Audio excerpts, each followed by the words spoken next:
topics and opinions expressed in the following show are solely those of the host and their guests and not those of W4CY Radio, its employees, or affiliates. We make no recommendations or endorsements for radio show programs, services, or products mentioned on air or on our web. No liability, explicit or implied, shall be extended to W4CY Radio or its employees or affiliates. Any questions or comments should be directed to those show hosts. Thank you for choosing W4CY Radio.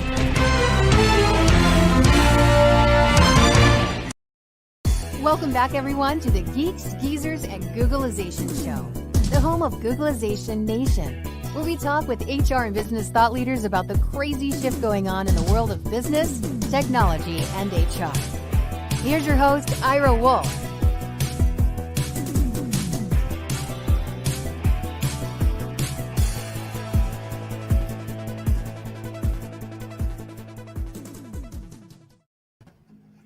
Hey, welcome back, everyone. Hello, Googlization Nation, and welcome to another episode of Geeks, Geezers, and Googlization. And welcome again to my co-host, Jason Cochran from Do Lead. We'll talk a little bit about that, hopefully, later on. Jason, how you doing? Doing really well. Really excited to be on again this week and on a topic that, my goodness, like you said a few minutes ago, trust. Everyone's talking about it and seems like there's very little of it, whichever direction you look. So excited to hear what our guest has today for us in that regard. Yeah, one of the greatest lines, I just posted this on LinkedIn right before the show. One of the greatest lines, one of my favorite lines, and probably one of the greatest lines in movie history was Jack Nicholson, when you can't handle the truth. And why can't people handle the truth, or why do people believe they can't do that? Because they don't feel that they're trusted. And every place we turn, I've been doing my certification for the adaptability to get my professional level certification on that. We'll end up being one of the first 10 people, 8 or 10 people, depending how many people complete it. Awesome. In just a few weeks to complete that. So I see adaptability around us all the time. But just this morning, got an email, clicked on it, Washington Post, and the story is about how Flint, Michigan, big story the last few years, replacing lead pipes, and the tragedy that was, and the number of lives that were affected. And the headline was, I'm just going to pull it up here quick so I don't screw it up, but Flint has repaired over 10,000 lead pipes, but earning back trust is proving harder. And boy, don't we know that. But what a year what a time. I can't say just a year, but what a time to be talking about trust. And when I met, and we met online, and I can't remember exactly what the connection was with our guest, Yoram Solomon. But when I saw that, it's like, yeah, we haven't had anybody talk about trust. What an interesting topic. But the time we're having, people don't trust anybody. They don't trust public officials. We haven't trusted politicians for a long time, but we don't trust our doctors. We don't trust the public officials, our safety officials. We don't trust science. And then people who are trusted, we trust misinformation more than we trust people who have the credentials. That's right. And with the labor storm right now, there's a lot of mistrust between employees and employers. Just this week, another headline that's really hit the media are the 25,000 workers at Disneyland. They now have been granted class action level in their lawsuit that they started in 2018. And they're just asking for some basic pay for having a living wage in California. The numbers are staggering. 11% of them are homeless, and 68% are food insecure. And for a company that's getting some tax breaks from the city of Anaheim, there's just a lot of mistrust there that, hey, why can't you pay us a living wage if in addition to your profits above your revenue that you're getting, you're also getting tax breaks from the city? There's something that's not right about that. Yeah, it's everything. And it is like, is trust really broken, or like so many other things that we're finding out, it was just pushed down? We just ignored it. It was a subject that, well, it's just trust. And we took it for granted.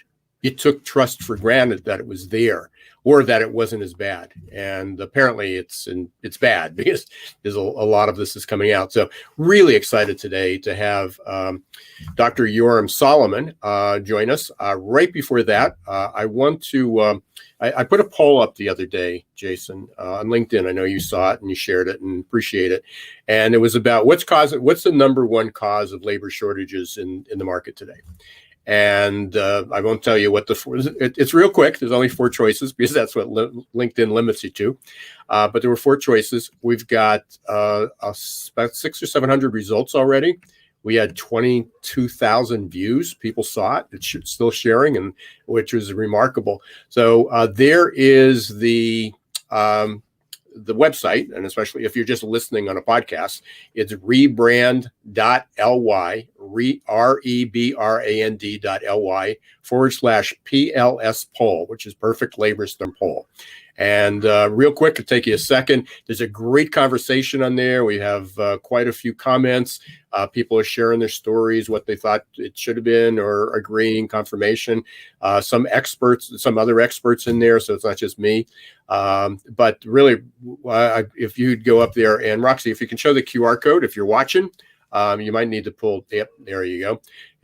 You can just pull out your phone and take a quick poll and enter into the conversation. Appreciate it. It'll go through this weekend, and then next week we'll talk about some of the results. So back to Jason, and it's time. Let's do it. Let's bring on Dr. Yoram Solomon. There he is, all the way from Plano, Texas, this week, right? So, yes. Hey, welcome to Geeks Geezers and Googlization, and welcome. What a time to have you. You and I went back and forth the other day, chatted a little bit about your interests were innovation or trust. It seems like, okay, which one do I juggle? But you have an interesting background. Let's talk real quickly how you got to this place, because you've got multiple degrees, multiple careers, and then let's lead into what can leaders do? I mean, why is there this break in trust, and what can we do to change it?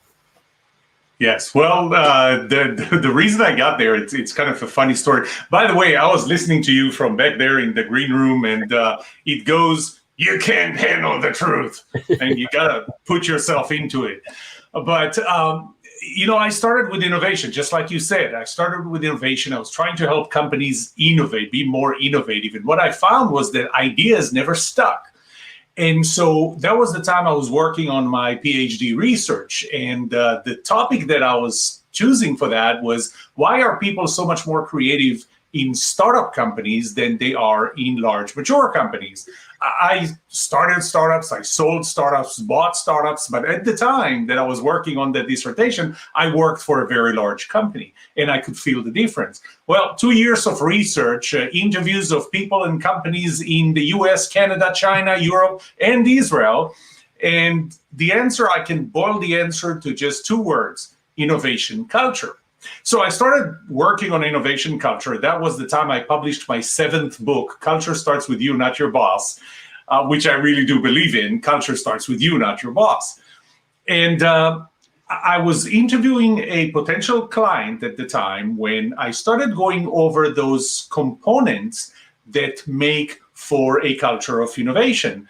And what I realized, that company had none of the positive components and all of the negative components. And I was curious, trying to understand why, when it finally dawned on me, because after 20 minutes, I realized they lacked trust. They didn't trust each other. Leaders didn't trust their employees, so they didn't give them autonomy. And autonomy is not just do whatever you want. Autonomy is, I'll tell you what has to be done. You decide how you do it. You didn't get any accountability. All you saw from employees was CYA. The most important part was the inability to hold a constructive disagreement. And what I found in one of my own studies was that the ability, the willingness to hold a constructive disagreement, that's not destructive, not emotional, not irrational, and not, on the other hand, not the politically correct one. When you have the meeting before the meeting after the meeting, just not the meeting during the meeting. the ability to hold that constructive disagreement goes 71% up when you have trust. And so at that time, that book was the first time that I wrote about trust. The book was already with the editors. And that's when I wrote a 6-page epilogue called Building Trust. So if you ever get the book, Culture Starts With You, Not Your Boss, the only one chapter that would probably have all the typos and all the grammar issues are that chapter, because that never went through the editor. But that was the first time. That was the first time that I started building my model of what trust is. And trust is not what we think it is. Trust is not what you heard. Trust is not universal. It is not absolute. It is not static. And so I started building my model, and that was the time that I felt that I was kind of in a junction. And I asked 20 of my closest friends and family members, what do you think I should do? Should I stick with innovation, or do I turn into trust? Because I had enough critical mass of content on trust that I started developing. And 19 out of 20 said, stick with innovation. So I moved to trust. You didn't trust them, right? It's not that I didn't trust them. One of the things that I learned, everybody with very good intentions, but when you ask for advice, people, especially people close to you, especially people who care about you, would want to pull you more into their comfort zone than push you away from yours. But you asked a specific question. You asked about leaders, so I have to share this with you. I did a survey. My survey had, I think, 363 people. And the question was really, what is the most important quality for you in other people? So I asked about your boss, your employees, your peers, a salesperson trying to sell you something, your government representative. I heard, Jason, that you brought up your government representatives, and even your spouse. What is the most important quality? So I got a lot of qualities, started combining them, and here are the top 5. Number 5, are you ready for this? We're ready. Number 5, good looks. I know, right? Fortunately, 3 out of 363, so 0.83% thought that good looks is the most important quality. But number 1, with 61.2%, trustworthiness. The most important quality I have in you is your trustworthiness. It's more than the next 4 combined. But here's an interesting thing. I told you that there are 6 types of people. Trustworthiness came in number 1 in only 5 of the 6. 5 of the 6. I'm not going to make you bet, but the one where trustworthiness was not number 1 was when I asked leaders about their employees. What is the most important quality for you in your employees? The answer was willingness to work hard. 47.5%. 39% was trustworthiness, second place. But first place was willingness to work hard, which kind of brings up something that Henry Ford once said. Why is it that every time I ask for a pair of hands, they come with a brain attached? Ira, Jason, this is 2021 and leaders still think this way, and this is what I'm here to change. Absolutely. So how did we get into this mess? Why, I mentioned earlier, it just seems that, wow, in 2021, the pandemic hit and it took away trust. You've studied this for so long.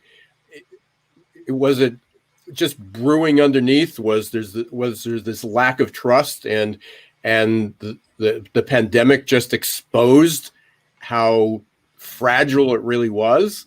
What were some of the reasons that it's just come to this tipping point? Well, it's a combination of things. One of the things that I did, and this is over the last probably 13 years, was I observed 8 laws of trust, how trust behaves. And 4 of them actually fall under the category of trust is relative. Trust is relative. It is not absolute. And I'll tell you a quick story. I have 2 daughters. My older daughter already graduated from college. My second one is halfway through college. And one day I noticed she was signing up for a class. And in that class, she went to a website called Rate My Professors. Have you heard of that website, Rate My Professors? So you can imagine what it does, Jason. So this is where you go and you see it's just like reviews. It is reviews, anonymous by students who took classes with a specific professor. So she was choosing classes based on that. And I thought, man, wait, I'm a professor. I teach at SMU. Do I have a page on Rate My Professor? So we go there, and sure enough, I have a page in Rate My Professors. And I look at it, and the first thing I see is I get a review of 5 out of 5. It says that I'm awesome. Now, you think I'm telling you this to brag?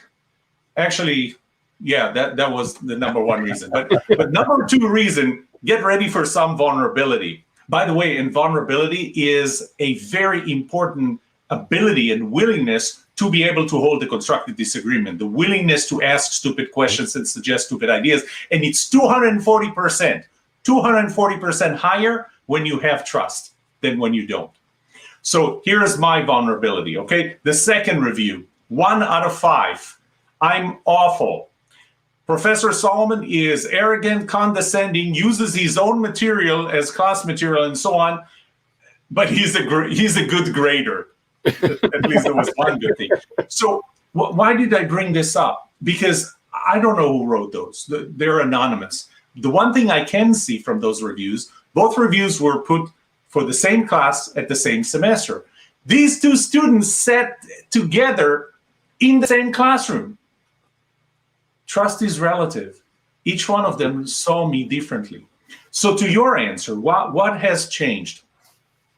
I will just touch on trust law number 8, which is trust is two-sided. Trust is the product. The trust that I have in you is the product of my trustability, my willingness to trust other people, and your trustworthiness. One of the things that has declined in the last quite a few years is our trustability, our willingness to trust. It's not just that you are less trustworthy. It is that I tend to trust people less. And there are many reasons for that. It's the behavior of the government. One of the reasons, and this goes back into the trust is relative, our political polarization. We are so polarized. I think one of the best examples, and you're going to see why we lose trust. I mean, especially during the pandemic. What do? Do you take the vaccine? Do you not take the vaccine? Which one do you take? Do you take Pfizer, Moderna? Do you take Johnson & Johnson? Should you take a third dose if you could? Should you wear a mask? Should you not wear a mask? Well, I wake up one morning. It is 6:55, and I turn on TV. And TV says that the number of COVID cases in Texas has declined 64%. Cool. 5 minutes later, it's 7 a.m. So I'm watching NBC, and it goes to the Today Show. This is the one that's broadcasted from New York, right? It starts with there is an increasing surge in the number of cases in several countries, especially in the South. For example, Texas, the number of cases went up 81%. I didn't touch the remote. I'm still on the same channel. The local affiliate said the number of cases in Texas went down 64%. The national program in New York says it went up 81%. Who do you trust? So I decided, you know what, I'm going to dig deeper into this one. So where do they get their information? Probably the CDC. So I'm going to the CDC's website, and I actually share that in my workshops. By the way, if you're interested in my workshops, just go to my website, yoramsolomon.com. You have to spell Solomon correctly, just like it's spelled right here. So yoramsolomon.com, and in one of my workshops, what I do is I share this chart that I found from the CDC. Here's the thing. You know which one was right? Did we go down 64% or up 81%? Neither. Actually, they both are. On that day, for the last week, the number of cases went down 64%, went up 81%. But over the last month, they went down 64%. Neither one gave you the full picture. But why? Let's go back to what they said. In Texas, local affiliate, number of cases went down 64%. The governor is going to have ban mask mandates. Confirmation. In New York, they want to convince you to take the vaccine because the number of cases in Texas went up 81%. Confirmation bias is becoming so pervasive that it is just causing us not to trust other people. So the first thing that declines is actually our trustability, our willingness to trust, not necessarily, not only other people's trustworthiness. So there, I mean, there is trust. Well, I guess the question is there trust on the misinformation? So, and again, I don't want to turn this into political because there's certainly questions about things, but for the vaccines, I mean, the reasons are that I don't want to take the vaccine because there's going to be a chip in my body. I don't want to do that because now they can track me by lasers. So there's a group that trusts misinformation and believe that's more valid than scientific evidence. There was a research article that came out fairly recently, I think, in the last couple of years, that talked about confirmation bias in science, Ira. You're talking about as if one group relies on science and the other absolutely not. Not true. What you have is you have science presented in a way that includes confirmation bias. In that study, they came up, and that study was not political. In that study, they came up with, I don't remember exactly what the numbers were, but a very large percentage of studies were done on samples that were too small, were never confirmed. When they tried to confirm it on a larger sample, they actually rejected the original premise of the original study, which makes you wonder, what is true? And by the way, if you don't let them put that chip into you, how will I be able to control you until I have so far? It reminds me of 2 words that my major professor shared with us as we were becoming psychologists in grad school. The first 2 words that were out of his mouth to the whole class were, what are the 2 words that are the most important in research? And he said those 2 words are, it depends. Yes. And all of us were just sitting in the classroom like, that's really profound. Like, we came here expecting we're going to have answers, to everything.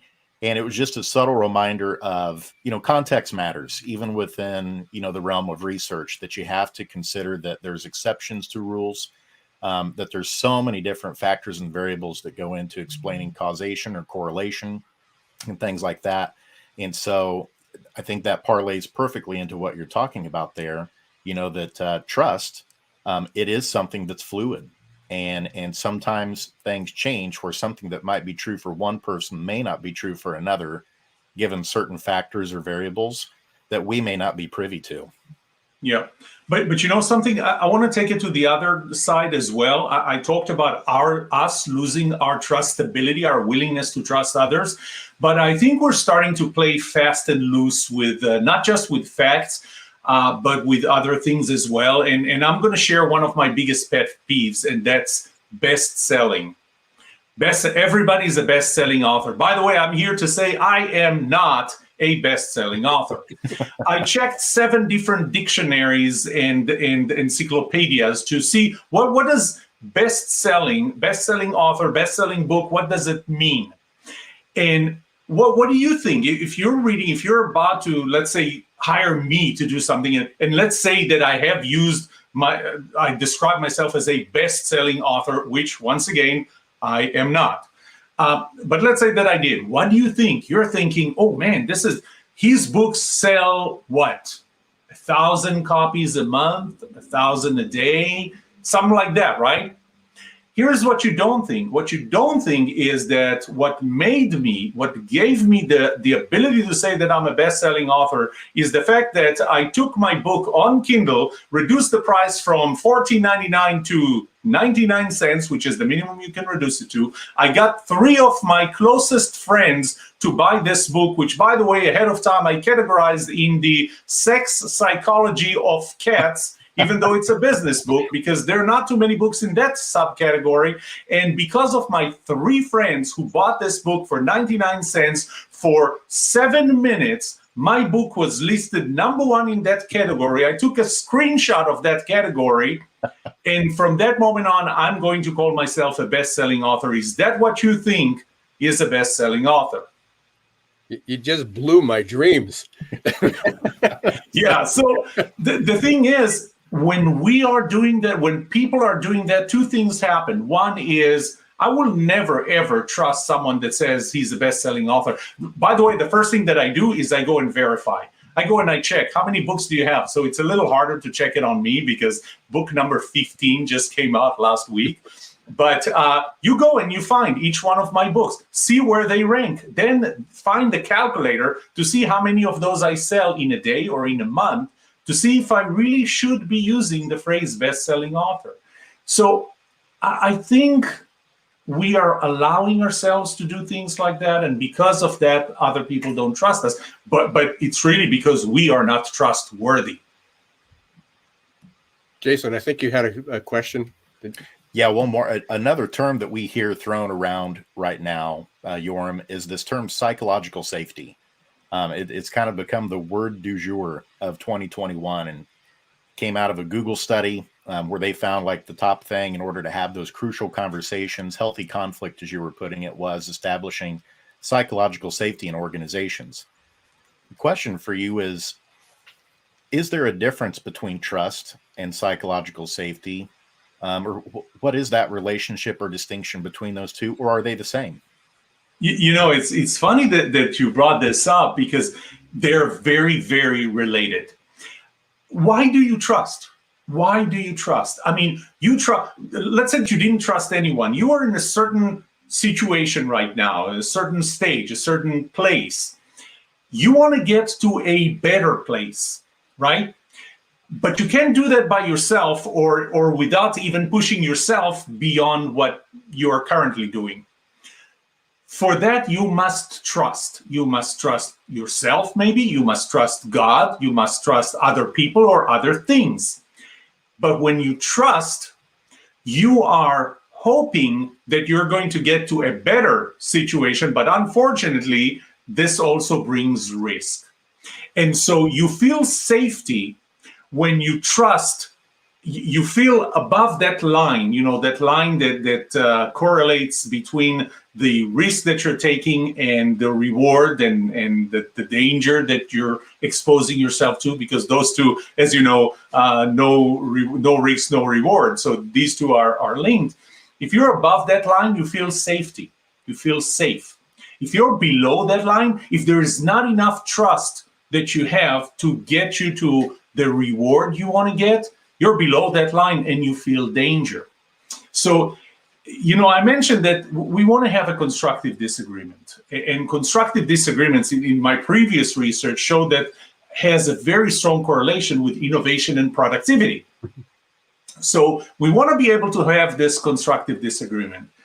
In order to do that, 3 things. I already mentioned the first one, vulnerability. How willing are you to be vulnerable with me? How willing are you? How open are you to say, I was wrong?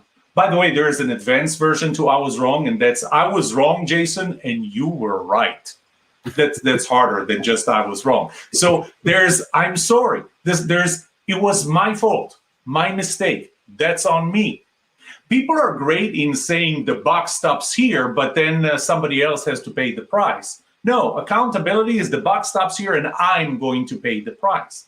Well, so there's vulnerability, 240% higher when you have trust in your organization. It's your ability to give direct, unfiltered feedback. It's great that it's very easy for me to say, Jason, what a great background you have there. Or Ira, what a great show you have. That's easy. Giving positive feedback. Negative feedback, and negative feedback is not giving feedback in a negative way, in like I'm going to insult you and attack you. Negative feedback is giving you feedback about something bad that you have done. Your willingness to give that negative feedback, by the way, something that I think about negative feedback, positive feedback makes you feel better. Negative feedback makes you better. So, negative feedback, your willingness to give unfiltered negative feedback goes up 106% if you trust the other person, that they're not going to take it personally, become emotional and irrational. Receptivity to feedback, my receptivity to your feedback goes up 76% when I trust that you're coming from a place that wants to help me, has my best interest in mind, rather than you're trying to belittle me or attack me.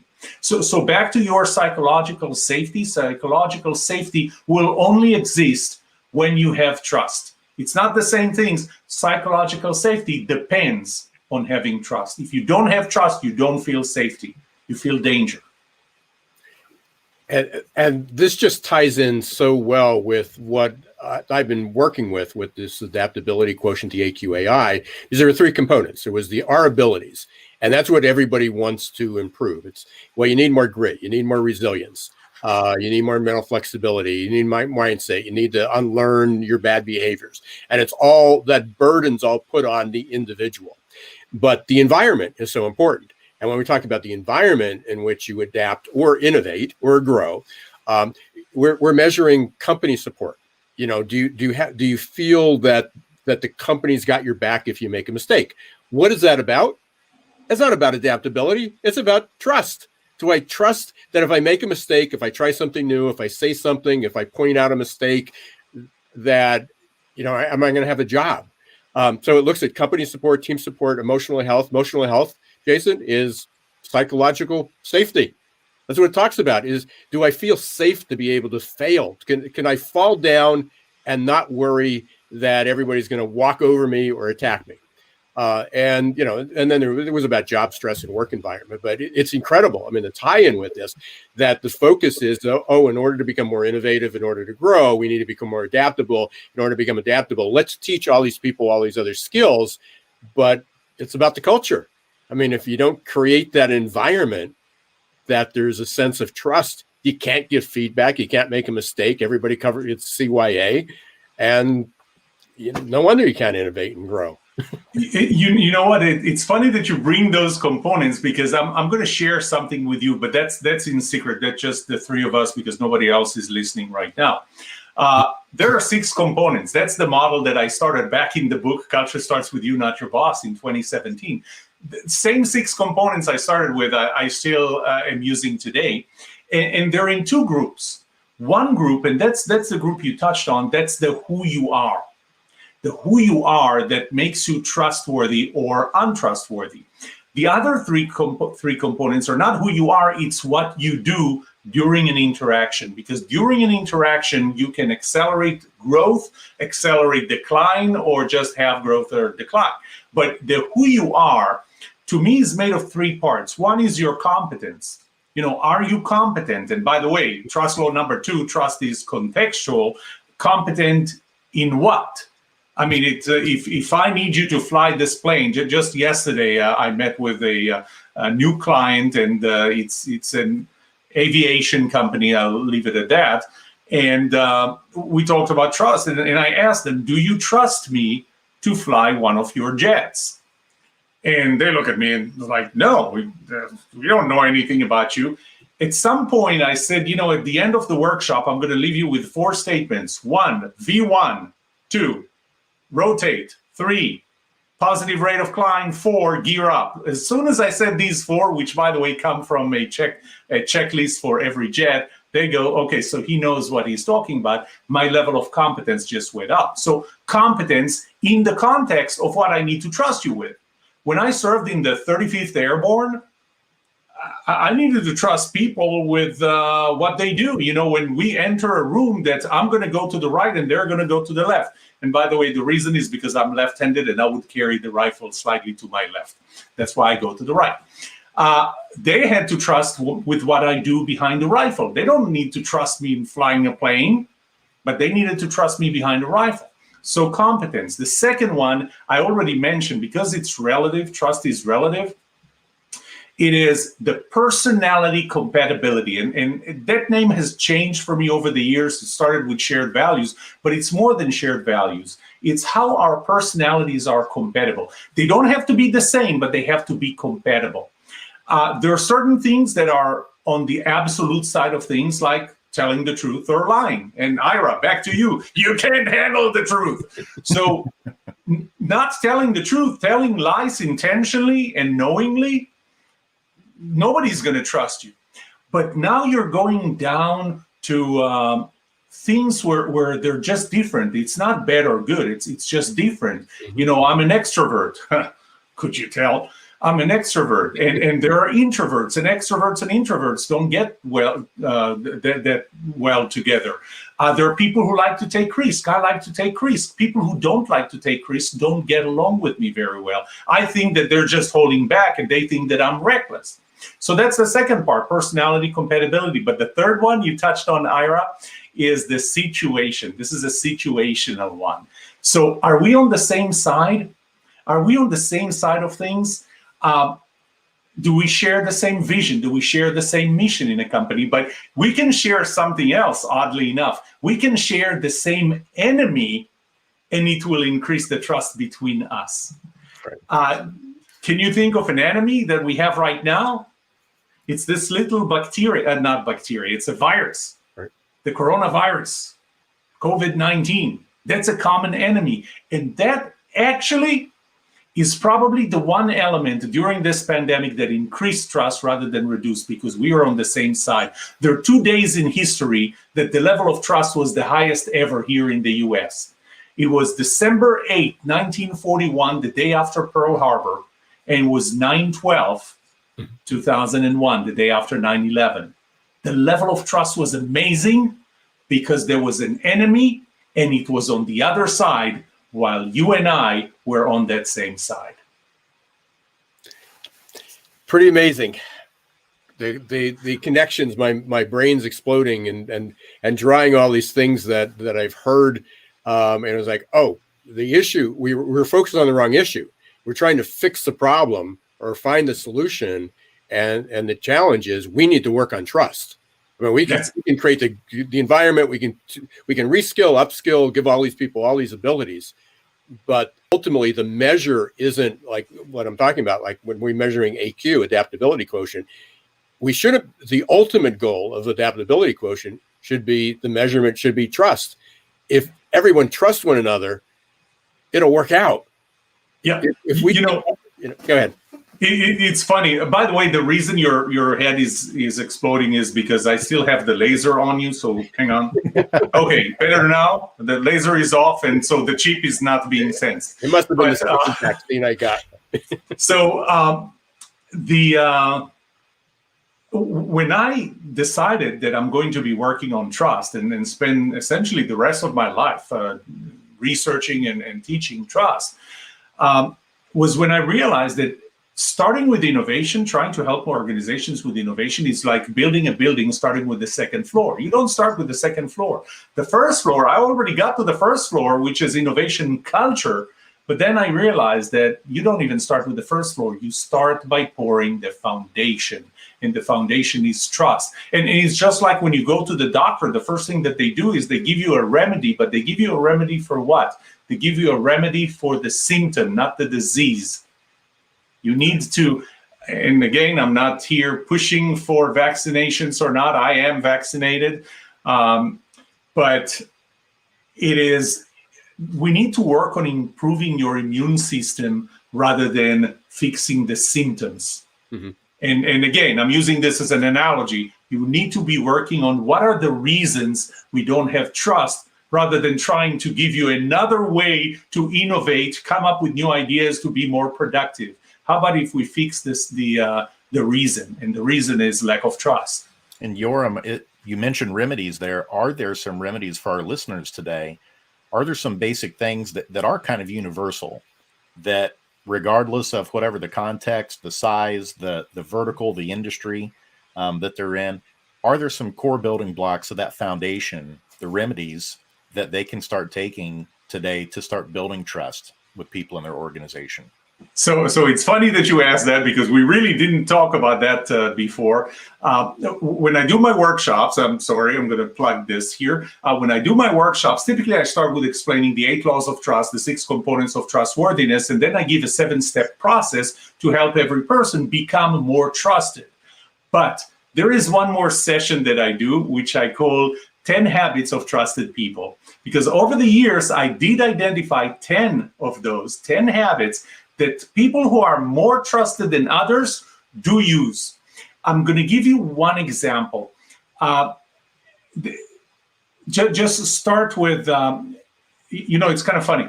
Trust is reciprocal. That's one of the laws. It's trust law number 6, and it's reciprocal, not necessarily only, the way we typically think of it as reciprocal is, if I am trustworthy, then you will trust me. If I earn your trust, then you will trust me. It actually works the other way around, too.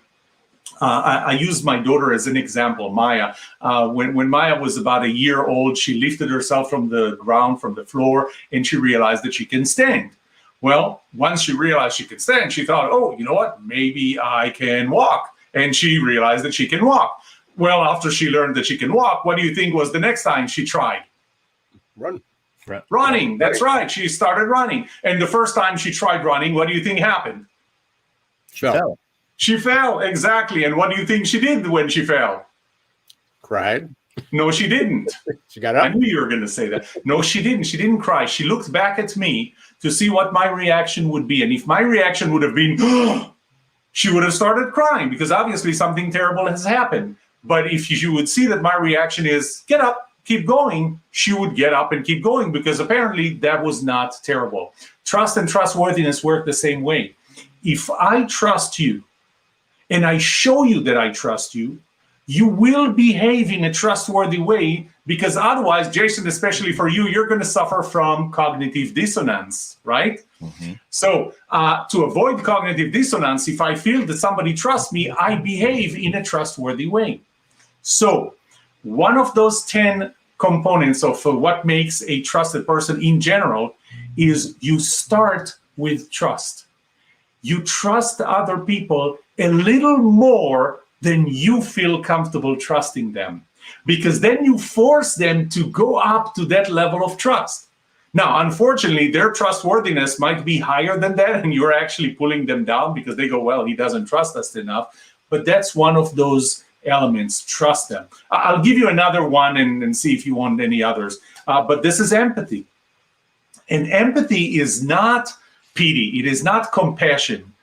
Empathy is your ability and willingness to see things from the other person's perspective as if you were them. Not put yourself in their shoes, because you're not them. Your ability and willingness to see things from their perspective as if you were them. And that's critical. And one of the exercises I do is I put the number 6 lying down, and I ask people, what number do you see here? And half the people see 6, half the people see 9. And really the answer should be, Jason, it depends. My head of research, the head of research in my university used the same thing. It depends. These people see that differently, and you have to accept the fact that there are 2 sides to every story. So there, I gave you 2. Excellent. And Yoram, we literally blew through the break. I've just enjoyed this conversation so much, and we could continue it forever. It literally, not forever, but at least indefinitely. Wait 1 second. Let me clear the rest of the day. Yeah. So, you already cleared it with your family for 3 hours, right? Oh, that's right. Yeah, they don't know. So at least we got another 2 hours to go. No, we are going to be kicked off the air. We're going to come up to the end. You've mentioned a couple times you've had workshops. Where can people get the other 8 tips to improve, to grow their trust and to trust other people? You have 8 laws. Where can people get the hold of that information? The best is my website that you had below, yoramsolomon.com. It's organized, I think, pretty fairly easily, so you can find my workshops if you click on well, workshops, or bring me as a keynote speaker. Or I have online courses, by the way, Trusted at Work, where you don't even need me. Just go there and get, there's 3.5 hours, I believe, of videos, short videos with exercises and everything. And it's all there. It's all at yoramsolomon.com. And there's quite a few additional interviews that you've had. Obviously, this will be at the top and your best one yet. But you have other really, really good interviews. And again, it's just been totally enjoyable. Go ahead. And one more thing. Go to the Trust Show. This is my own podcast. Unfortunately, nobody wants to interview with me, so I have to speak myself or fill 30 minutes. But it has an episode every Sunday at noon. Somebody said that in the first season, we're about to start the third season, start recording the third season. Somebody said that, are you holding back any information? This and the Book of Trust, between the Trust Show and the Book of Trust, I consider this to be my legacy. I put everything there. There's nothing that I hold back. Excellent. Well, if you're ever looking for guests, and I'll speak for Jason, I'm sure either one of us would trust you to be your guest. So, thank you. Very good. Stay safe. I really appreciate it. Definitely would love to have you back. This is going to be an ongoing story, and your research is phenomenal, and you're just a great guest. So appreciate it. Thanks. Thanks for having me. Thank you, Ira. Thank you, Jason, and thank you, Roxy, in the back. So, thanks, Yoram. Okay. We just let them run. So it was entertaining. The connections with everything that we talked about were so good, especially being so deep into adaptability, AQ. But just on the day, just trying to make sense of where did this divide, where did this polarization come, whether it's politics or the vaccine or trust or education or masks or what's almost every topic today. Absolutely. And what's great about it too is, a lot of it's centered on those things, but just like with adaptability, trust is something that is an essential skill in your life in every sphere of it. You need trust with your spouse, you need trust with your kids, your friends. It's just a core human element of what we need to be successful and to feel good about our lives and to be happy and to make progress together. So what a phenomenal episode. And he just was a wealth of knowledge. My brain's on fire too, Ira. So good. It's just not my age, right? That's right. So, we appreciate it. And we appreciate everybody who is listening. And thank you so much. And hopefully you really enjoyed this and you'll share this. Please, if you're watching on YouTube, please subscribe to the channel, like it, put some comments out there. If you're listening to this on one of the podcasts, hopefully that you'll subscribe and get we do this weekly. And we have great guests, just like Yoram Solomon. He mentioned cognitive dissonance, and just a few weeks ago, we talked with David Houle about cognitive dissonance. Excellent show. He just wrote his book about that. We talk about cognitive dissonance and the skill of mental flexibility all the time, of how to be able to manage that. So there's a lot of crossovers here. And again, my head is just swimming with ideas that I didn't necessarily associate trust with. We knew it. We took it for granted, but really powerful. And then how do you build that? How do you improve that? And I loved your question about psychological safety too. It was a great tie-in, and it brought things together. For those who are not members of our community, Googlization Nation, hopefully you'll go up to googlizationnation.com. It's free. We just need a name and an email address so we can reach out to you. We'll send updates about this and some webinars. Please take the poll that we're now doing on the number one cause of labor shortages. There's the QR code. If you're watching, you can pull that out through the weekend. If you're listening, or if you'd rather just type it in, you can go to rebrand.ly. That's rebrand.ly/PLS poll, POLL. PLS poll. PLS is Perfect Labor Storm. You can go up, just type that in and learn about the Perfect Labor Storm. Why do we have these labor shortages? No big surprise. Been talking about it for 22 years. Even trademarked Perfect Labor Storm 17 years ago. 17 Wow. or 18 years ago, saying this was going to be the future, and unfortunately it is. We want to again thank everybody. We've got some more great guests. We got a huge lineup coming up, and we got one more week in September, but in October we got Jacob Morgan at the end of the month, and some other names that we'll be sharing shortly. Until next week, don't let the shift hit your plans.